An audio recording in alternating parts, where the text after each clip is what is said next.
Tabi pun. Selamat pagi pemirsa, Berita Lampung kembali hadir menjumpai Anda. Bersama saya, Ade Anissa. Sejumlah berita aktual dan informasi menarik lainnya telah kami siapkan untuk Anda. Berikut Berita Lampung pilihan hari ini.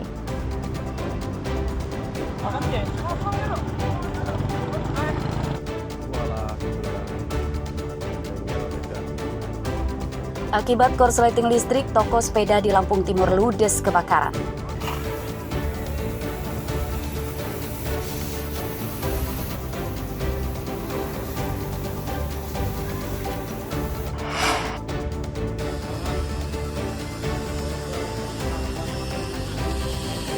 Tangan seorang mahasiswa di Metro terjebak borgol saat main polisi-polisian.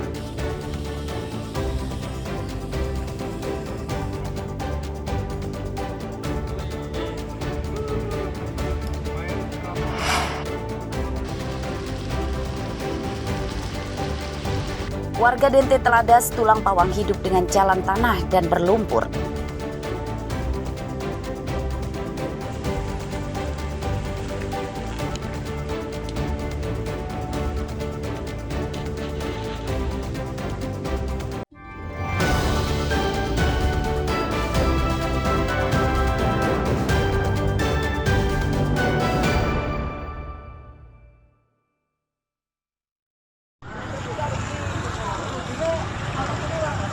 Sebuah toko sepeda di Desa Margototo, Kecamatan Metro Kibang, Lampung Timur kebakaran pada Selasa malam. Api cepat membesar karena di dalam toko terdapat bengkel serta banyak bahan-bahan yang mudah terbakar seperti ban dan kardus. Bengkel beda Sukiman. Kebakaran sempat menyebabkan warga panik karena khawatir api menjalar ke bangunan lain. Warga membantu memadamkan api dengan peralatan seadanya. Kebakaran terjadi saat toko sudah tutup dan ditinggalkan pemiliknya pulang. Pemadaman bukan oleh petugas Damkar Lampung Timur, melainkan oleh petugas Damkar Kota Metro, sebab jaraknya yang lebih dekat dengan lokasi kebakaran. Pemadaman juga melibatkan petugas PLN untuk memadamkan jaringan listrik sementara. Menurut petugas, kebakaran toko sepeda tersebut diduga disebabkan korsleting listrik. Satgas Damkar mendapat info bahwa ada kebakaran di Margototo, Lampung Timur. Jadi kami koordinasi dengan pihak Lampung Timur untuk berangkat ke sana untuk membantu mereka. Nah, sampai di lokasi seperti apa kondisi api, Bang? Kondisi api masih lumayan besar. Kami langsung memadamkannya. Proses pemadaman ada kesulitan nggak, Bang? Proses pemadaman kesulitannya mungkin karena banyaknya warga yang melihat, tapi sejauh itu tidak begitu sulit. Berapa lama pemadaman? Sekitar 45 menit. Kebakaran tidak merenggut korban jiwa. Kerugian korban ditaksir hampir 100 juta rupiah. Asif Syaifullah melaporkan dari Lampung Timur.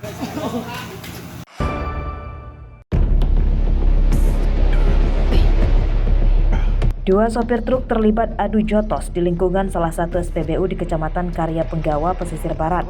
Keduanya berusaha saling menyerang meski ada beberapa warga yang melerai.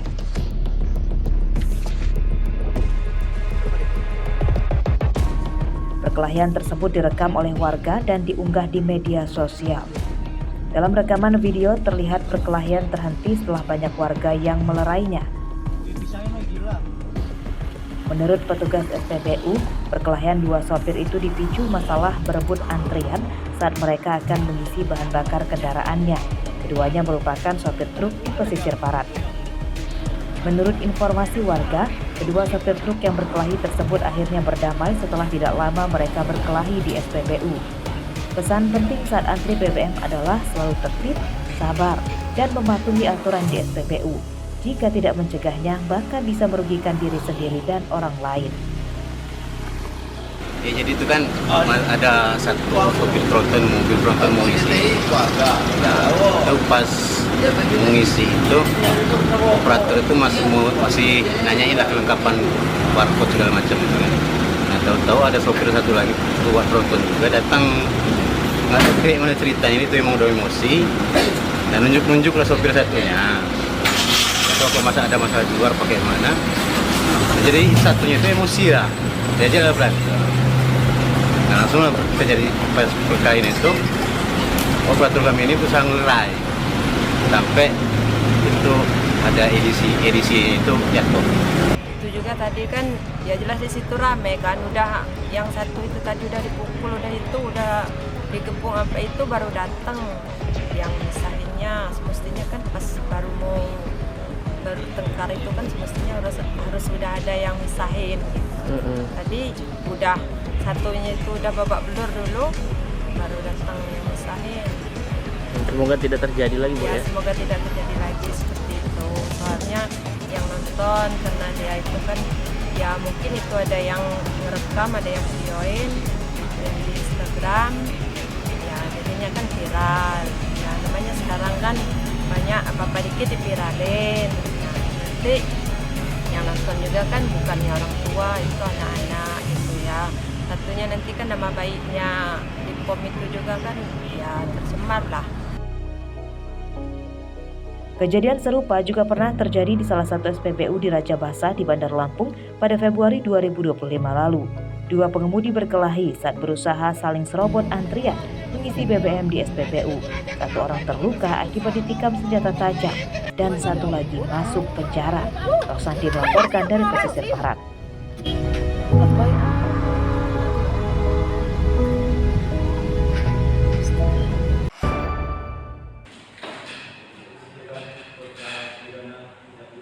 Seorang panitia pembebasan lahan yang terlibat dalam perkara korupsi proyek strategis nasional pembangunan Bendungan Marga 3, Lampung Timur, dituntut jaksa 8 tahun 6 bulan penjara. Terdakwa bernama Ilhamuddin juga harus membayar kerugian negara sebesar 550 juta rupiah, dan jika tidak mampu, maka diganti dengan tambahan 5 tahun penjara. Pembacaan tuntutan dibacakan jaksa dalam sidang Pengadilan Negeri Bandar Lampung pada Rabu siang. Menurut jaksa, modus terdakwa membuat dokumen pembayaran fiktif, menggelembungkan harga ganti rugi lahan, serta meletakkan tanaman supaya mendapat tambahan uang ganti rugi tanam tumbuh.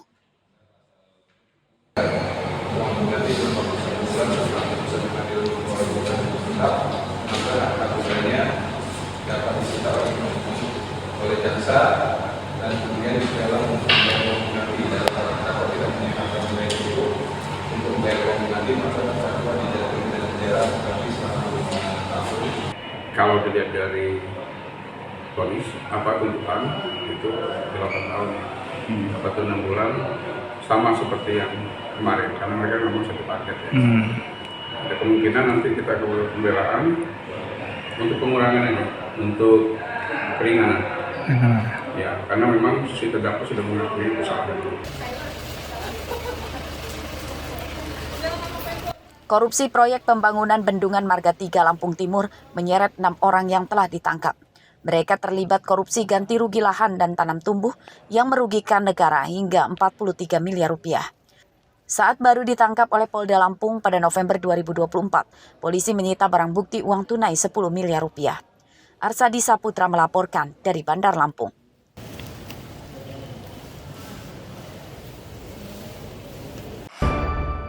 Laporan borgol yang tak bisa lepas dari tangan. Nggak tahu nih dapat mainan dari mana ini. Tangan seorang mahasiswa di Metro terjebak borgol saat sedang bermain polisi-polisian dengan temannya. Borgol yang terpasang di tangannya tidak bisa dilepas akibat anak kuncinya tidak berfungsi. Borgolnya sudah berkarat ya. Kejadian tersebut membuat panik korban. Ia dan temannya kemudian pemadam kebakaran untuk meminta bantuan melepaskan. Oleh petugas, borgol bisa dilepas setelah dipotong menggunakan mesin pemotong besi. Jangan main polisi-polisi lagi loh. Pan Kurniawan namanya, mahasiswa dari Universitas Muhammadiyah Metro, bermain borgol dengan kawannya, kemudian tidak bisa dilepas, dan karena panik kawannya ke posko damkar untuk membawa kawannya untuk melepaskan borgol tersebut. Nah, bagaimana proses pelepasan borgol itu, Pak? Jadi borgol itu terpaksa kami potong dengan alat kami dan memakan waktu sekitar 15 menit. Pelepasan borgol berjalan lancar dan tidak menyebabkan tangan korban luka. Petugas mengimbau warga, khususnya anak-anak dan remaja, tidak menggunakan alat mainan yang berbahaya karena bisa menimbulkan cedera bagi diri sendiri dan orang lain. Asep Saifullah melaporkan dari Metro.